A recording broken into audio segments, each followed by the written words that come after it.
I went to Medjugorje in November of 2017.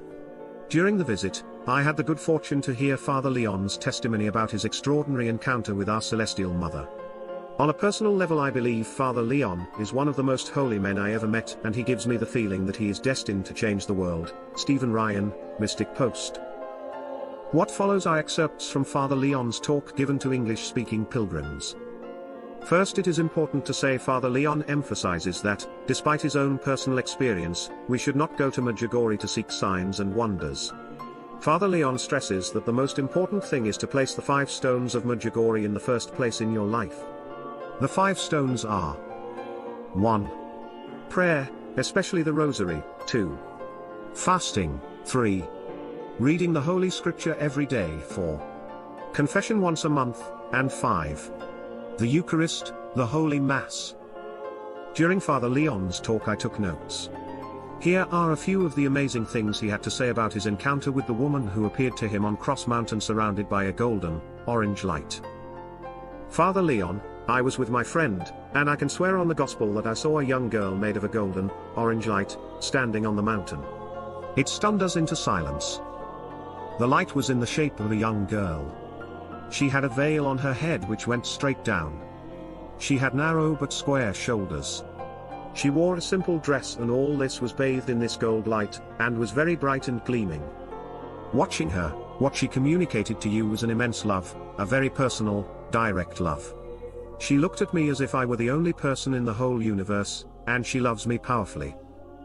It was overwhelming. I think at that time I would not have known who I was or where I came from, or anything.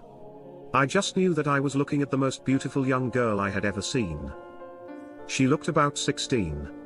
She did not look like any picture or statue of Our Lady, a young girl. I can't emphasize that enough. I would never describe her as a woman. Then I heard a voice. It was a voice in my head. It was a beautiful voice, a woman's voice. She said, "You are happy because you have seen me." I said, "Yes, I am very happy." I was a bit cheeky and said, "Who are you?" Then she said, "I am your mother, and I want you to tell everyone you meet that I am their mother and that I love them." I want to say, Our Lady loves you, and she looks at you like you are the only child in the universe, and that she loves you so powerfully, so deeply. I want you to believe that at least. You don't have to believe the rest of it, it's not important. Everything she said in this conversation was instantaneous, but she also made you feel the accompanying feelings. I would not call it possessiveness. The conversation is very difficult to describe. When she said, "I am their mother," she made me understand that as though she had given birth physically to each one of you. It was as if she said, "This one is mine, this one is mine, this one is mine," and when she said, "and that I love them," she crushed me with this love to show me how. It was like a banana slipping out of its skin. It was like being outside myself in joy, literally being ecstatic. It was the same powerful love, very, very powerful. She loves every single one of you like you are her only child, and there is no one else, and she is looking just at you. I don't know how she does it, it is very overwhelming. I was in tears, seeing her and listening to her.